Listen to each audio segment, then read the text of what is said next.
In this video, I will show you how to hide and unhide folders and files in Windows.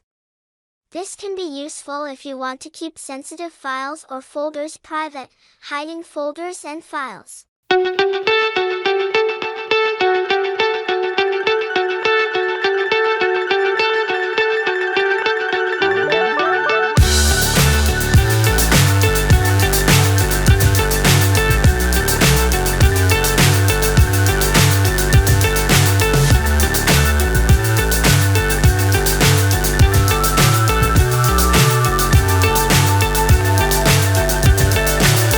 So high I'm hypnotized.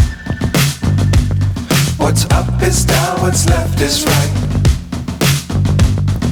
Chasing stars and holding you. I can't see the end, but we'll see it through.